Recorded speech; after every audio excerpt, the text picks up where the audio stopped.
What are our final thoughts on the first round of the 2023 NFL Draft? It's time to break it down right here, right now, as we give our final mock draft on Locked On Fantasy Football.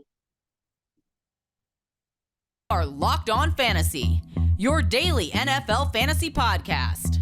Part of the Locked On Podcast Network. Your team every day.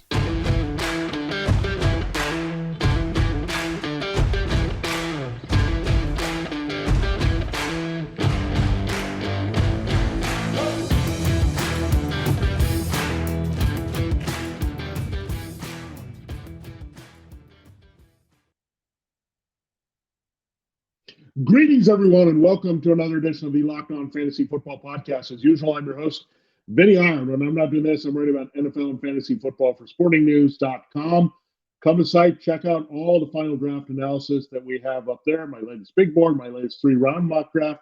We'll dive into some of what I was thinking with those picks on the show. So we'll go rapid fire here. So we'll go picks 1 through 9, 10 through 20, 21 through 31 over our three segments here to get you covered on what may happen with every pick here involving all the teams picking in the first round tonight. That's tonight, April 27th, live from Kansas City. So we'll get those picks made, and we'll finally have players with teams and all that good stuff. So can't believe it's finally here. The mock drafts are going to become reality with some of the picks coming to fruition and some going in a little bit of a different direction. So we're going to give you all the thoughts here with our final mock draft. Today's episode is brought to you by Ultimate Football GM. Ever dreamed of becoming an NFL GM and managing your football franchise? Then this game is definitely for you.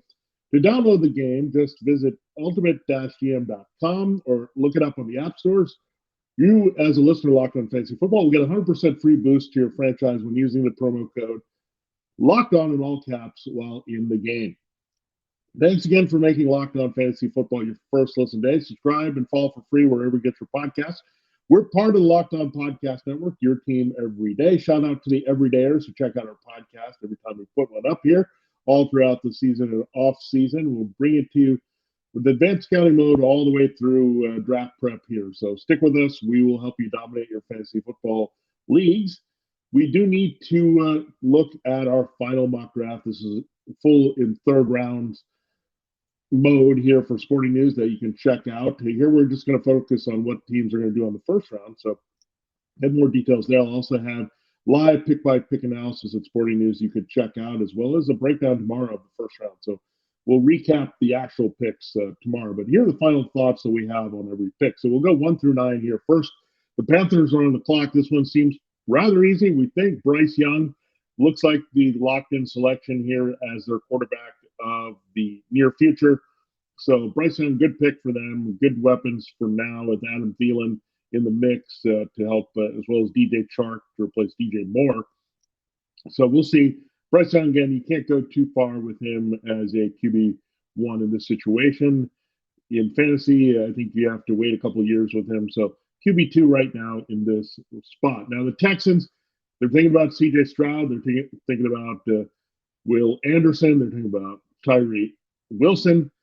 It looks like they're pivoting away from a quarterback. Looks like Will Anderson might be the pick. Makes a lot of sense when you have an Alabama linebacker who's a star in the NFL, great defensive coordinator, and DeMeco Ryans. So he's going to lean toward the Alabama pass rusher and playmaker on the second level. So makes sense. You cannot ignore the influence of that type of situation. So Houston definitely looks like going best defensive player available in their heads. And for the Texans, that's not Jalen Carter.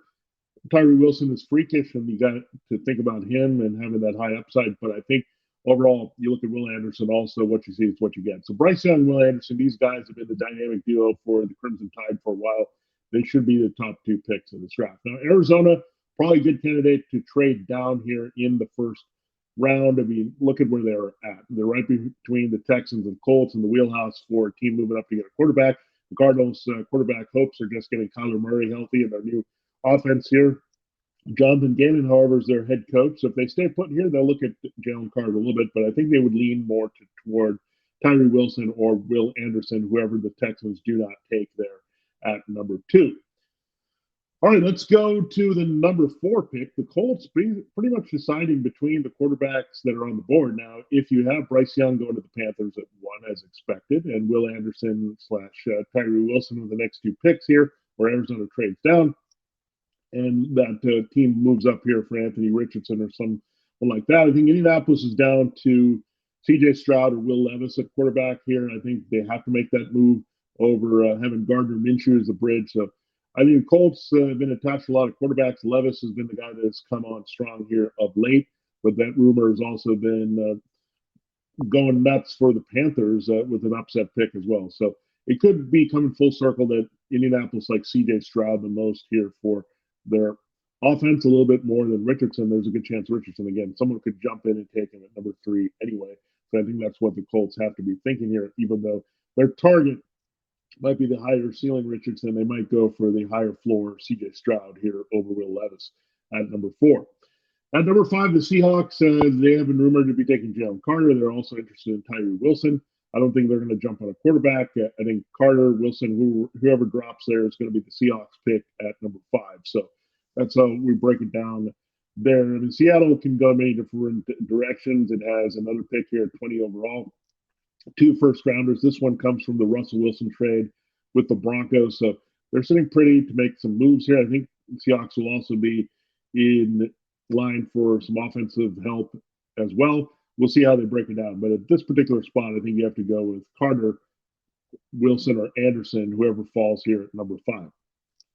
At 6, the Detroit Lions. So some talk about them looking at Bijan Robinson this high in the draft, but they're also loving Devin Witherspoon, the corner out of Illinois. He looks like the pick that's coming to fruition here. They moved on from Jeff Okudah, traded him to the Falcons before the draft. So definitely looking at a situation where the Lions are looking at corner most. Christian Gonzalez is also pretty special, but I think they're leaning toward Devin Witherspoon, a little bit more physical that they're looking for in Dan Campbell's team. So that's what they're leaning toward right now. So Detroit with a corner at 6. The Raiders could also go for a corner. They like Christian Gonzalez at 7. They'll be ready to pick up Jalen Carter should he fall a little bit here, and we don't see Tyree Wilson go in either 2, 3, or 5. So something to look at there.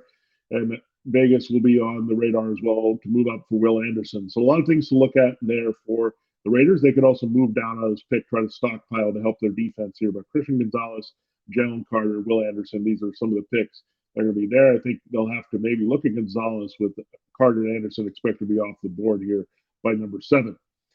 Number 8 with the Falcons is very interesting because there's a lot of momentum for Bijan Robinson. If the Lions do indeed pass at 6, Eagles don't trade up from number 10. You're looking at Bijan Robinson for the Falcons being their new lead back. They have a pretty good run blocking unit with Jake Matthews, and they just re-signed Chris Lindstrom and Caleb McGarry. So I would pretty much kill the fantasy value of Cordell Patterson and Tyler Algier and really raise the value of Robinson being a total fantasy target here, just being a feature back. Really, wherever he goes, even if it's the Eagles or Lions or those high-powered attacks, he's going to be the guy. But Falcons is going to be based on volume and run-heavy. Arthur Smith is going to treat him like the new Derrick Henry should he go that way at number 8.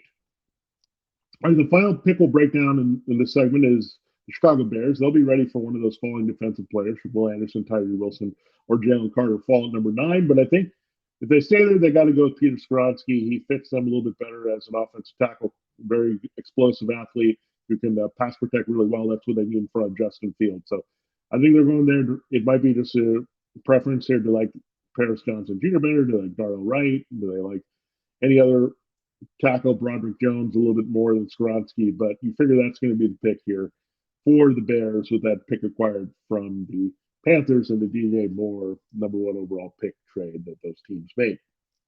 All right, there you have a look at picks 1 through 9. We'll still break down here picks 10 through 31 on the show here and what these teams are be thinking on the clock here. So a lot to still get to. We told you to top this episode of Locked On Fantasy Football is brought to you by Ultimate Football GM. It's a great game that you can get in for here on the way to pretend that you're a guy making the draft picks here.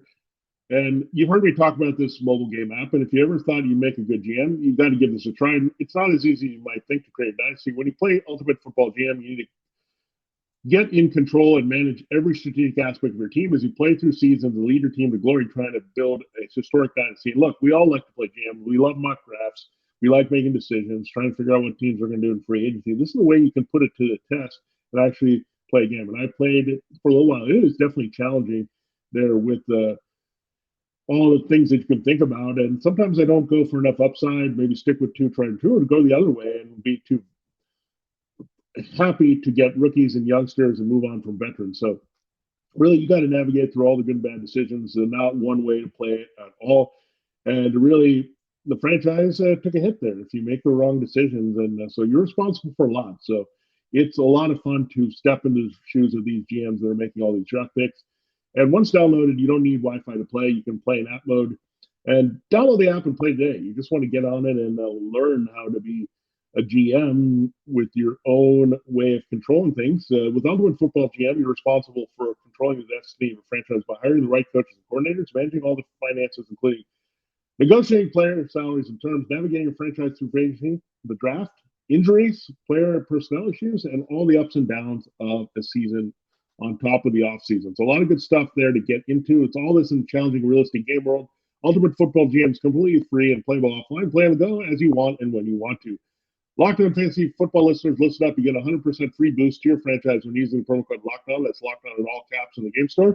That's Locked On in all caps, so make sure to check it out today. Download the game. Just visit ultimate-gm.com or look it up in the app stores. That's right.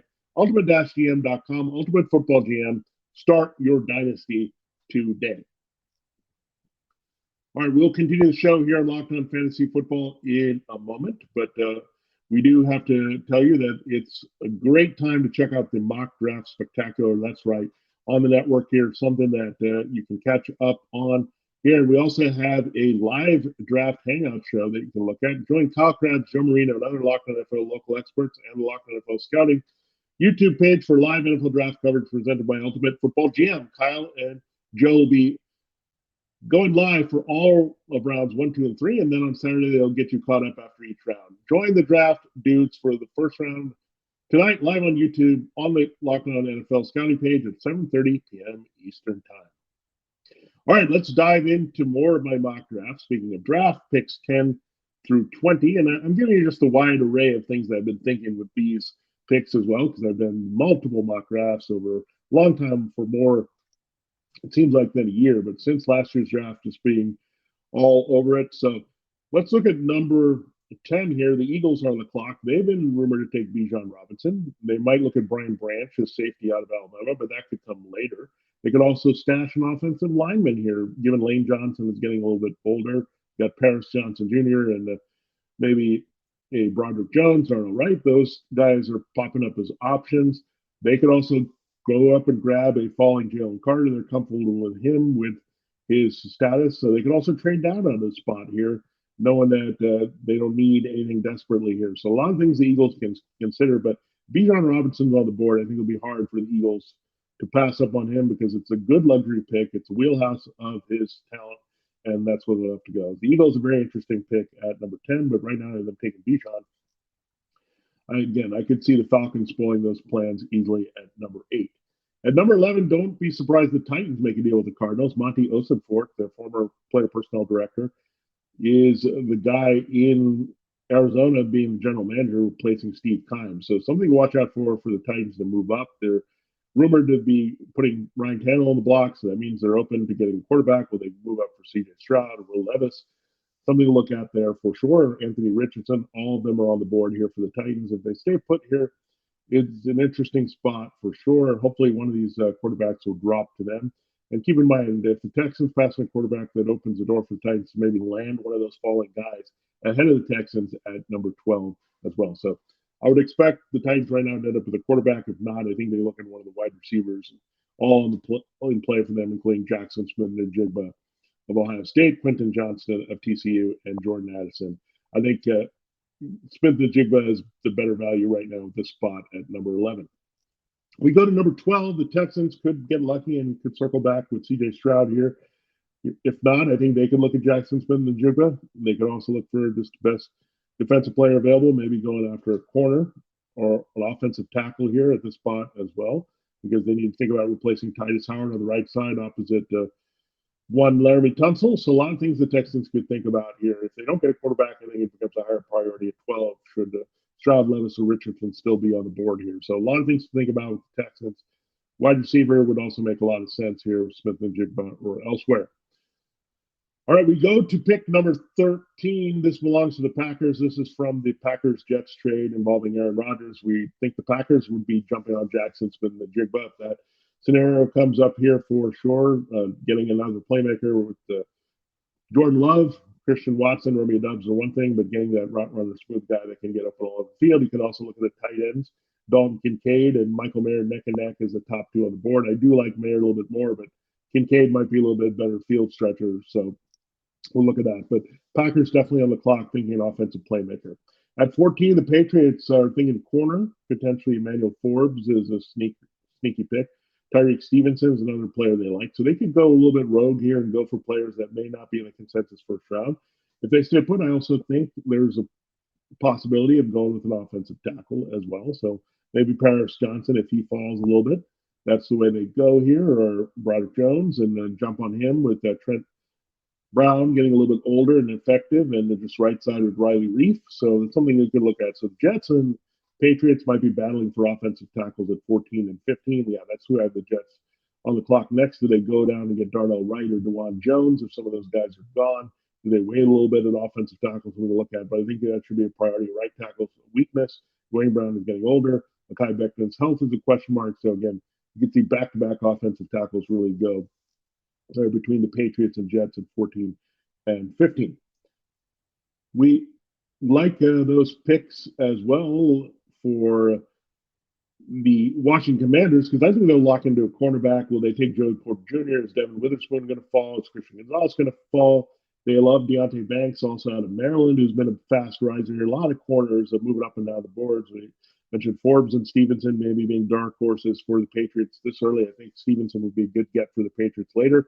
But Deontay Banks makes a lot of sense. The Commanders have been tied to a lot of the quarterbacks in this class, and that's why I have them taking at 16 right now. Now, Steelers, if you see that name, Joey Porter Jr., on the board, it's going to be really hard to pass up there. I mean, he's got the legacy. They had him as the edge rusher for a long time. Joey Porter Sr. make a lot of sense. He's out of Penn State. They've had a good look at him, and they have a big need at quarter next to Patrick Peterson. So someone to definitely look at there to examine as a Steelers pick here. At number 18, you have the Lions back on the clock. Would Bijan Robinson still be available? They could go in that direction. I have them going with Dalton Kincaid, potentially Michael Mayer to replace TJ Hawkinson from last year. They can do anything. They could go best defensive player available. They could add more corner depth. They could look at defensive tackle, maybe look at a collegiate Cansey, go down a little bit more. They can do anything they want here at 18. So wide range of outcomes for the Lions at 18, especially if they go a different way. But I have right now them ending up with Devin Witherspoon and Dalton Kincaid there with their first two picks in this draft. At number 19, you have the Tampa Bay Buccaneers. And again, they could go after quarterback. They could be a guy that jump on Hendon Hooker here at number 19, knowing the Vikings are interested in Hooker just a few picks later. So something to look at there. I think the Buccaneers could also look at defensive tackle help there with Vita Vea needing someone inside. They also need an offensive lineman here with Donovan Smith released opposite Tristan Wirfs. Now the Seahawks, could use a center. They got their two starting tackles last year, Charles Cross and Abraham Lucas. So that's something to look at here with John Michael Schmitz, a very good player, solid plug-and-play 10-year guy out of Minnesota. He would be very much like Max Unger was in Seattle. So something to look at there. At number 20. All right, there you have it. There's a look at picks 1 through 20 now through our first two segments. We will close the show looking at picks 21 through 31. It's an exciting time for sure. With all our live draft coverage here, check it out on the network. I have to tell you that if you're looking for a delicious snack but don't want all the sugar and calories, then you need to try the best tasting protein bar ever built. You got to try this. If you're like me and you want to make healthy snack choices, but you don't want to compromise on taste, I've got just the thing for you. Built Bars and Built Puffs. Built Bars are healthy and taste amazing. Seriously, they taste amazing. You won't think they're good for you. You got to try these. What makes Built Bars so good? Well, for starters, they're covered in 100% real chocolate. That's right, real chocolate. They come in unbelievable flavors such as churro, peanut butter brownie, and cookies and cream. I'm not sure how Built does it, but these bars taste like a candy bar while maintaining amazing macros. And what's even better is that they're healthy. Only 130 calories and 4 grams of sugar with a whopping 17 grams of protein. Now you don't need to wait to get a box for years. We're talking about going to Order Built Bars at Built.com, and now you can get them at your local Walmart or Sam's Club. Well, you can still get your specialty flavors at Built.com. That's right. If you head to your nearest Walmart today, you can walk to the pharmacy section and grab yourself a box of Built Bars. You can pick up a 4-bar box of cookies and cream, double chocolate, or coconut puff. If you're close to Sam's Club, run in and grab a 13-bar box with our hit flavors, Brownie Batter Puff, Churro Puff. You can thank me later. So check it out, Built.com, Sam's Club, and Walmart to get your Built Bars, and we thank them for sponsoring Locked On Fantasy Football. All right, it is time to close the show and look at picks 21 to 31, what the teams could be thinking when on the clock there. The Dolphins forfeited their pick, so we go to the Chargers. They could be thinking about Zay Flowers or Jordan Addison to help there. They could also look at Dalton Kincaid or Michael Mayer there. So some interior player to help Keenan Allen and Mike Williams for Justin Herbert is where we're going. Ravens could look at one of the corners that drop if Joey Porter or Deontay Banks is there. They could also pull down to Cam Smith or Keely Ringo with this pick, but it's a new offense with Todd Monken, Quentin Johnston, the field-stretching receiver out of TCU would make a lot of sense.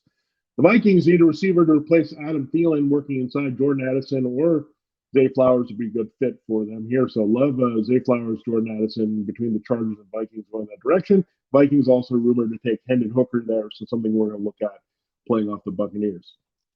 All right, let's go to Jacksonville. I think they could be interested in Brian Branch, the safety out of Alabama. Makes a lot of sense. Fills their biggest need here. Giants, I think, would think defense first. They could look at the wide receivers depending on if Flowers or Addison drops there to number 25. They'd have to consider there. But Giants could also look at Brian Bresee, the defensive tackle. They're out of Clemson. Just look at also linebackers Trenton Simpson. They might prefer Drew Sanders, a little bit more pass upside than Simpson there. Arkansas. The Cowboys could go in many directions. I like them also looking at Brian Branch, also Antonio Johnson of Texas A&M at safety. They could look at Osiris Torrance, the blocker out Florida. So a lot of options there. The Cowboys are a bit of a wild card at number 26. At number 27, the Bills would be ready if Bijan Robinson somehow falls, but they could also be thinking about Jahmyr Gibbs. They also like Trenton Simpson or Drew Sanders to replace Tremaine Edmonds in their linebacker core to help Matt Milano. At number 28, the Bengals will be in the market for corner help as well to get things short up away from Chidobe Awuzie. They'll also look at offensive tackle if that plays out after getting Orlando Brown Jr. in free agency. Then you look at the tight ends, of course, Michael Mayer and Dalton Kincaid. They've lost Cedar Zama and Hayden Hurst in back-to-back off seasons. The Saints are on the clock next. I think they'll look at a pass rusher with high energy. I think between the Saints at 29 and the Eagles at 30, I think you'll see two pass rushers come off the board here. And you look at Lucas Van Ness, high energy, relentless type of pass rusher. I think he fits what the Saints do. And you look at Nolan Smith. The Eagles already drafted Jordan Davis and Nakobe Dean out of this defense at Georgia last year. So now they add a different piece here with Nolan Smith, an explosive pass rusher that can really help them situationally at first. So Lucas Van Ness, relentlessness, hustle, playing off the edge could really help the Saints opposite Cam Jordan. While you look at the Eagles grooming Nolan Smith behind Brandon Graham and Josh Sweat. Finally, 31, I think there's two directions for the Chiefs to go. Pass rusher, offensive tackle. They could look at Anton Harrison, DeJuan Jones there for their offensive line. They could look at Josh Downs as a playmaker potentially for their offense. But different ways to go with the Chiefs. Again, pass rusher would also come into play should Van Ness or Smith drop to 31. So there you have it. There's a look at what all teams will be thinking here in the final mock draft look here on Locked On Fantasy Football. Thanks again for making Locked On Fantasy Football your first listen every day. Everydayers, we're really happy that you're with us. And hopefully, if you're listening for the first time, you'll join us as an everydayer. Tomorrow, we will break down the actual first round, all the picks there, 1 through 31 here for you, all the big moves that happened from a offensive skill perspective and beyond to get you ready for fantasy football. So check us out there and make sure you check out all the good shows here leading into the draft on the Locked On Network. For Locked On Fantasy Football, this is Vinnie Iyer. Have a great draft day, and we'll see you tomorrow breaking down the latest results.